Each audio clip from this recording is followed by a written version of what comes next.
Samajwadi party के सांसद अखिलेश यादव छत्रपति शिवाजी महाराज पर विवादित बयान देकर घिर गए हैं। विवादों की ये नई लहर उस वक्त उठी जब अखिलेश यादव अपनी ही पार्टी के सांसद रामजीलाल सुमन के उस बयान का बचाव कर रहे थे जिसमें रामजीलाल सुमन ने राणा सांगा को लेकर विवादित बयान दिया था। देखिए रिपोर्ट। कि बाबर का डीएनए मुसलमान में है। हिंदुस्तान का मुसलमान तो बाबर को अपना आदर्श मानता नहीं है।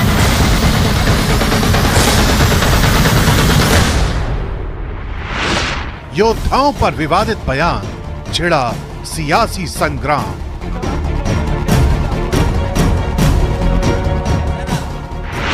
छत्रपति शिवाजी महाराज पर टिप्पणी से गरमाया विवाद।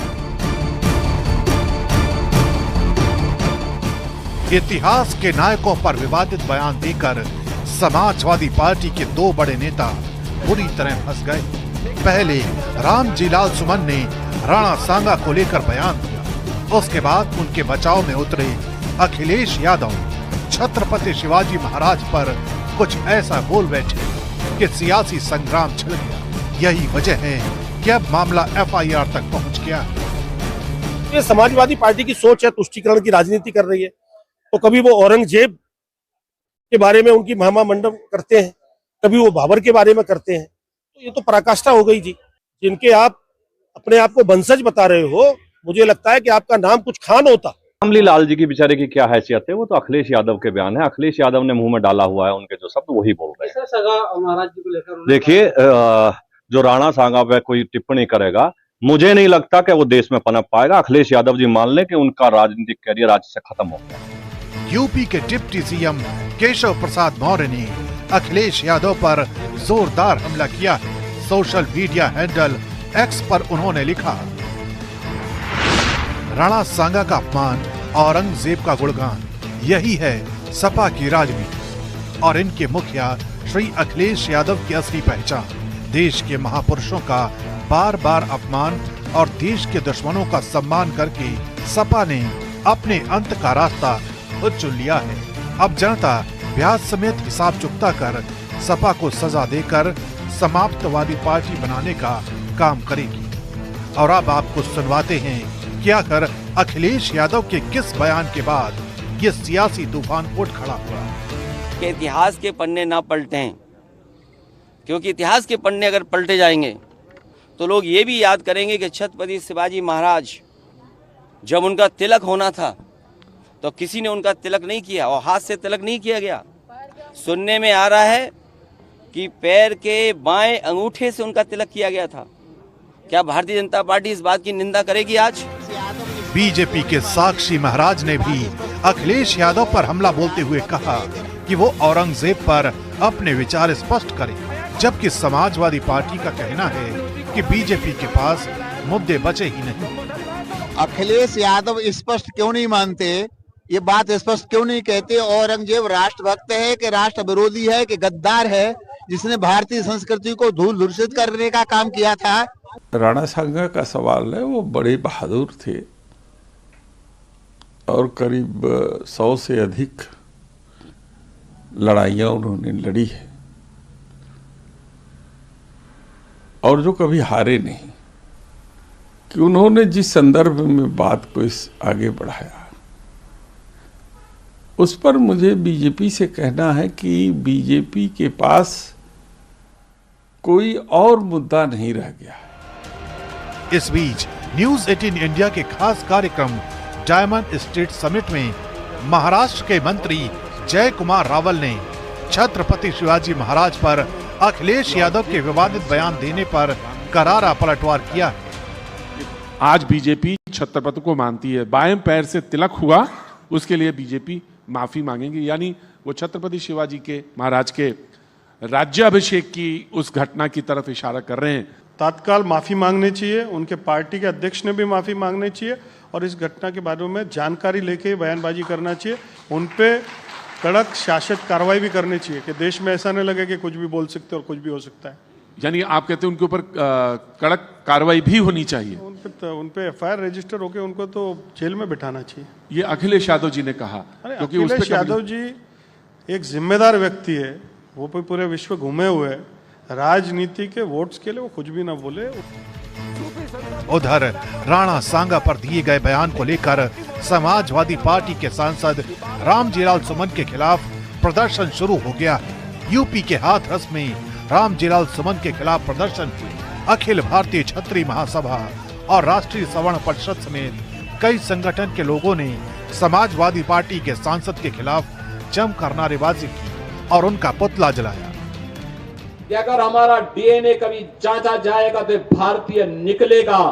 इंडोनेशिया दुनिया का सबसे बड़ा मुस्लिम बाहुल्य देश है और उनका ये बयान भारत के अंदर विदेशी आक्रांताओं को अपना आदर्श मानने वाले लोगों की आंखों को खोलने वाला होना चाहिए। जो लोग आक्रांता थे, जिन लोगों ने भारत की आस्था पर प्रहार किया, जिन लोगों को भारत और भारतीयता से नफरत थी, जो भारत की बहन बेटियों की इज्जत पे हाथ डालते थे, जिन्होंने भारत की सनातन संस्कृति को रौंदने का कार्य किया था, जो आक्रांता बनकर के भारत की आस्था को कुचल रहे थे, वे भारत के लिए कभी आदर्श नहीं हो सकते, भारत के नागरिकों के लिए कभी आदर्श नहीं हो सकते। विवादित बयानों का ये तूफान इतिहास के योद्धाओं से जुड़ा है। यही वजह है कि समाजवादी पार्टी इस चक्रवात में बुरी तरह फंसती दिखाई दे रही है।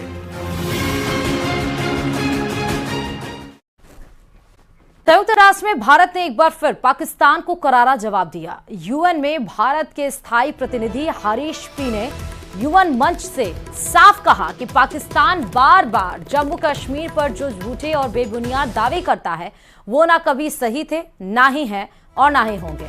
उन्होंने कहा कि जम्मू कश्मीर भारत का अभिन्न हिस्सा है और रहेगा।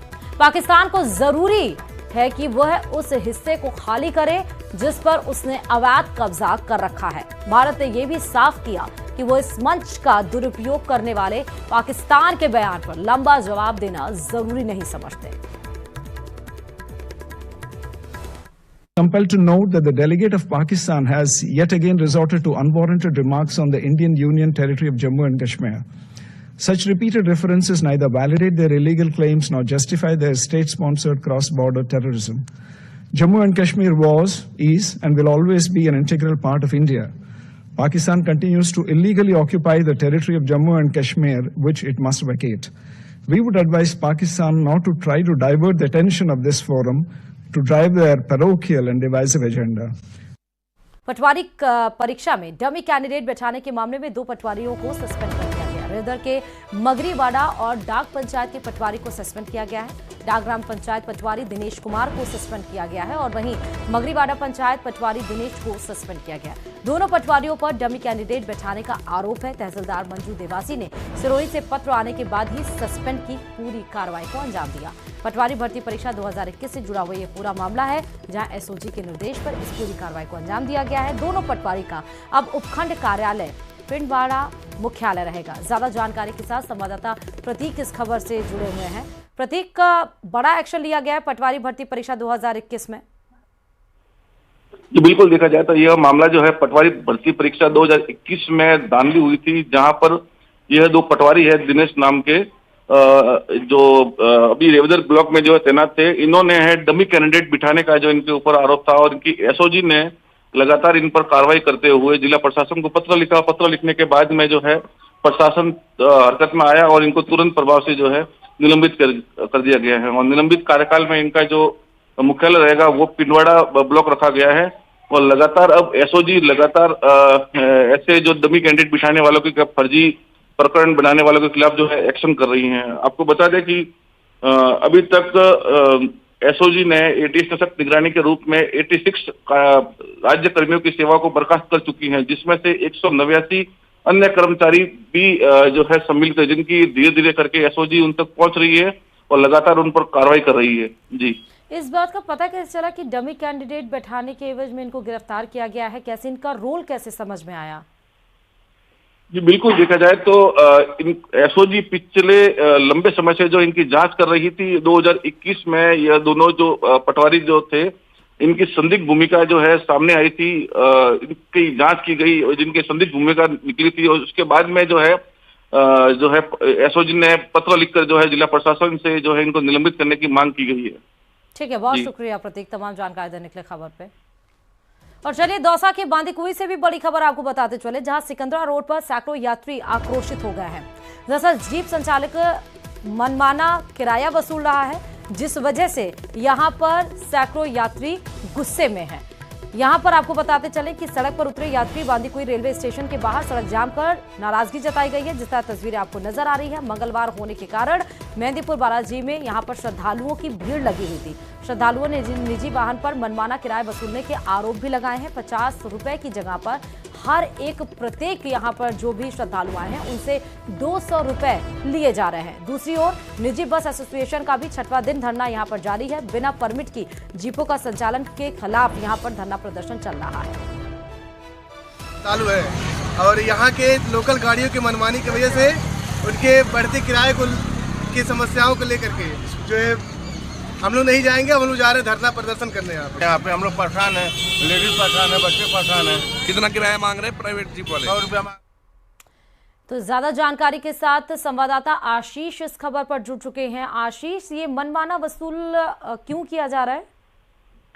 बिल्कुल, बांदीकुई जंक्शन से मेहंदीपुर बालाजी की दूरी करीब 35 किलोमीटर है और 50 रुपए के करीब ये किराया लेते हैं, लेकिन यहाँ पर निजी बस चालक 6 दिन से हड़ताल पर है। उसी का फायदा ये जीप संचालक उठा रहे हैं। आज मंगलवार का दिन था, बड़ी संख्या में श्रद्धालु जैसे बांदीकुई जंक्शन पर पहुंचे तो जीप संचालकों ने प्रति यात्री 200 रुपए का किराया बताया, जिसके बाद में जो मेहंदीपुर बालाजी दर्शन के लिए जो यात्री जा रहे थे वो आक्रोशित हो गए। उन्होंने बांदीकुई शहर में सिकंदरा रोड पर जाम लगा दिया है। काफी देर ये जाम रहा है। बांदीकुई थाना पुलिस मौके पर पहुंच गई है, समझाइश की गई है। साथ ही जीप संचालकों को भी चेतावनी दी है कि यदि मनमाना किराया वसूला तो उनके खिलाफ एक्शन लिया जाएगा। हालांकि जैसे ही श्रद्धालुओं ने जाम लगाया तो जीप संचालक वहां से मौके से फरार हो गए। फिलहाल पुलिस मौके पर मौजूद है और यात्रियों से समझाइश करके उन्हें मेहंदीपुर बालाजी भेजने की व्यवस्था की जा रही है, क्योंकि दिल्ली, हरियाणा और उत्तर प्रदेश से जो यात्री आते हैं वो बांदीकुई जंक्शन पर उतरते हैं और यहाँ से 35 किलोमीटर निजी वाहन में बैठकर जाकर मेहंदीपुर बालाजी के दर्शन करते हैं। लेकिन जो जीप संचालक है उनकी मनमानी देखने को मिल रही है और 4 गुना तक किराया वसूल रहे हैं। इसी के कारण ये बालाजी के जो श्रद्धालु आए हैं ये आक्रोशित है। एक तरफ निजी बस के एसोसिएशंस का भी धरना प्रदर्शन जारी है, उनमें क्या अपडेट्स हैं? बिल्कुल, निजी बस ऑपरेटर्स ने हड़ताल कर रखी है। उनका ये कहना है कि जो जीप संचालित हो रही हैं इस रूट पर मेहंदीपुर बालाजी से बांदीकुई के बीच, ये बिना परमिट की जीपें हैं। ऐसे में प्रशासन इन जीपों को अंकुश लगाए और बिना परमिट की जो जीपें हैं उनका संचालन नहीं होने दे, ये मांग की जा रही है। लेकिन 6 दिनों से जो बस ऑपरेटर है उनकी मांगों पर अभी ध्यान नहीं दिया। आशीष तमाम जानकारी देने के लिए खबर पे है।